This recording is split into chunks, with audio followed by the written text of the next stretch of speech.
My question is about the day after you become president, once you've become president next year. So you've talked about anti-colonialism and anti-imperialism. I'm the ambassador of Spain, sorry, Raimundo Robredo. The European Union's relationship with Africa and African countries is generally guided, I would say absolutely guided, by the priorities of those countries that are aligned with the African Union and with this country.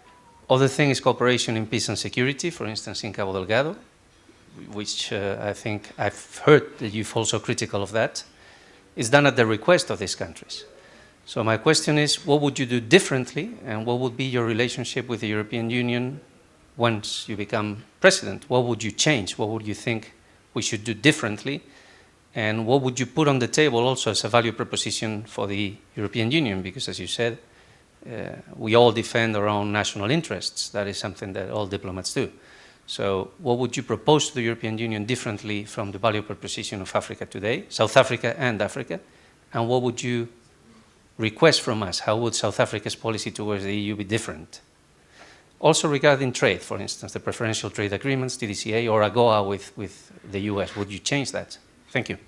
Look, economic integration, trading partners, developmental concepts, we embrace all of that, but it doesn't mean we're ideologically naive. We're not ideologically naive, we're political.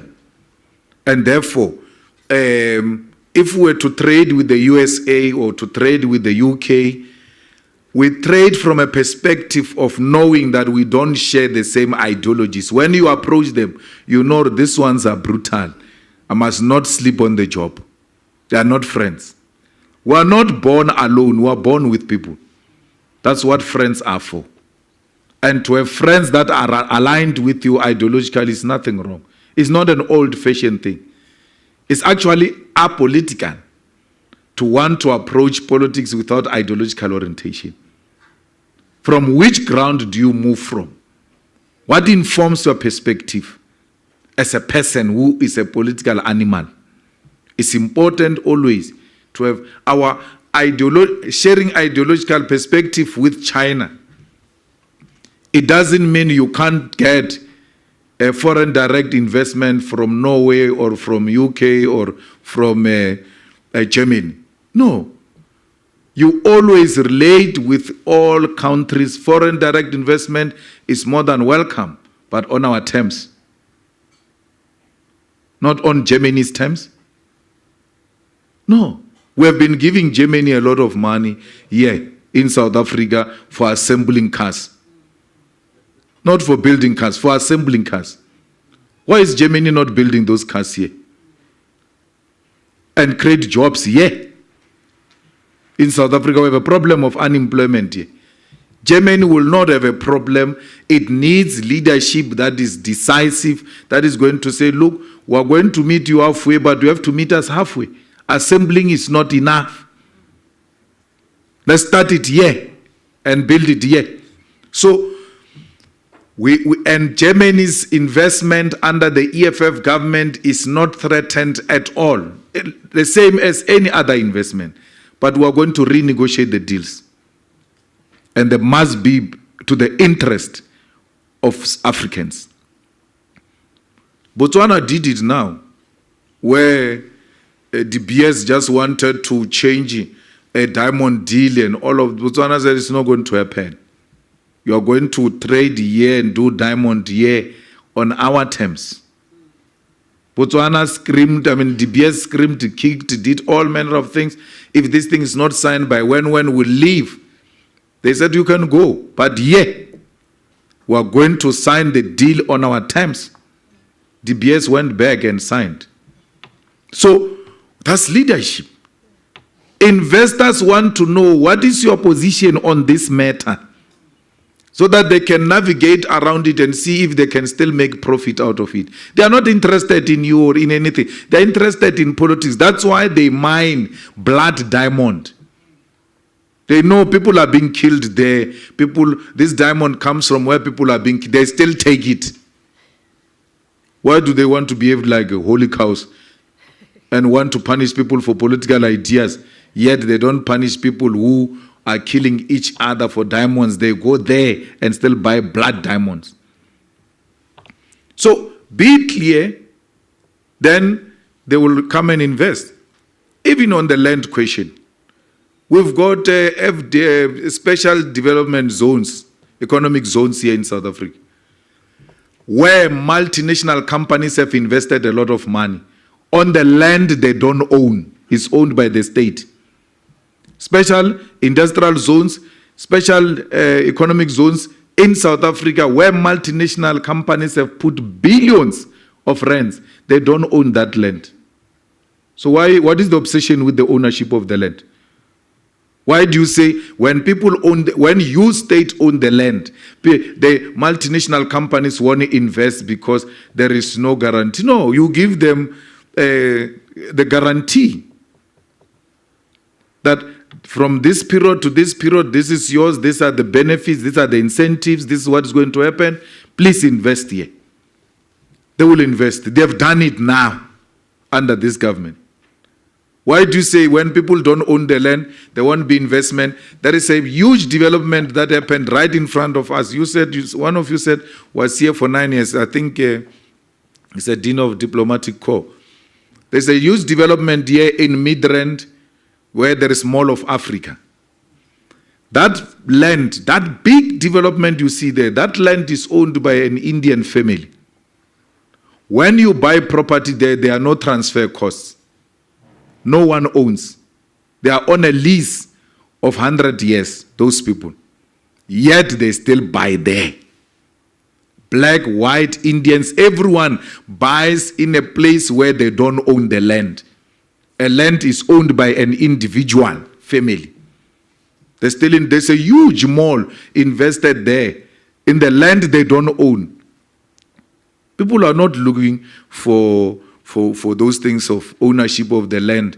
They just want a land tenure guarantee that from this period to this period, this is yours. They calculate, they say we'll make a profit, then that's fine. Let's go. That's how business works. Who said people fall in love with land? There's no one who falls in love with land. No one falls in love with diamond or gold. They fall in love with money. Anything that can give them money, they will go and invest in it.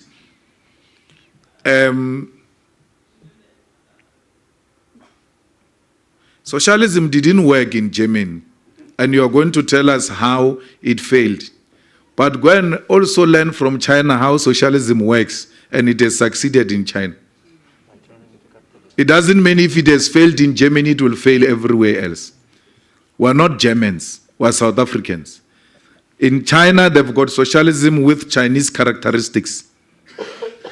What stops South Africans from having socialism with South African characteristics? Learning from Germany, what worked, what did not work. Take the good things, leave the bad things. Why capitalism always resort to Chinese principles, to socialist principles, every time they get into trouble? When the banks failed in 2008 and put the world into a financial crisis, it was socialist principles that took the world out of that crisis through state intervention. Where was capital at that time? If we go now, we're in Pretoria now. Let's go to commercial crimes or go to liquidation or high court and all of that. Every day without fail, there are private companies that are being liquidated there. Who said if it's capitalist owned or private owned, it's inherently successful? Who said that? So it's an ideological debate we can have. We know what happened in Eastern Germany. We know what happened in the Soviet Union. We know what's happening in China. We know what's happening in Cuba. So we can have a deeper discussion about whether this is really a way out. We sometimes get fixated on concepts, but in reality, you do the things that you say you don't want to do. Every time capital gets into problems, the state must intervene. Every time. That's when you now see the importance of socialist principles. Coalitions in South Africa will work. This thing is a new thing to us. We don't know it. and we're learning on the job. We're learning on the job. So please be patient with us. We have succeeded so far. No municipality has actually completely collapsed to a point of having. Okay, guys, even as you've heard, it is evidently evident that the enemies, you know, the divide and rule kind of a system, it is not the first time that it is appearing very real. In this particular domain and the platform, we see many diplomatics representatives of different nations trying to, share their take, their ideas, policies, and of course their stand as far as the relationship between South Africa and the rest of the world is concerned. But I also, find it's very interesting and intriguing to get to know that, Malema can, command or, command their attention or maybe for them to listen to him. Now, does that really mean that it is high time that we start looking forward for a fresh blood in office? You see, something that maybe some people might find very, very, not easy to take, given the fact that you see, power comes with its, repercussions or, sacrifices, shall I say. You see, one person's policies and ideologies are not the others. So Malema coming in would probably almost likely come with different policies, different standpoints, that maybe some countries might not maybe like or others might like. And that does not have to do with Malema, because Malema's hard stance. He's somebody who is opinionated and somebody who's very strong in his words, in his actions, and of course in his belief systems.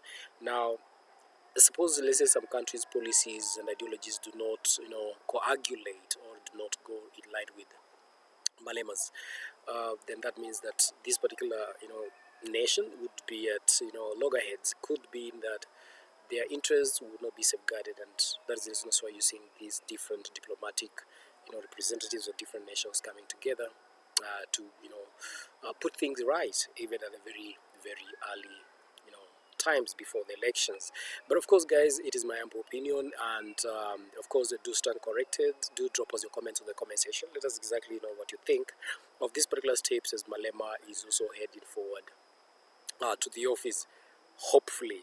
And in case you're coming across this particular work here, it's your first time, how about the thumbs up? You don't want to be keep on being bumping into things accidentally. You'll be the first one to be notified once you leave that notification bell on. Do drop me a tiny little comment in the comment section. Let us exactly know what you're thinking, even as you are supporting each other. Adios for now.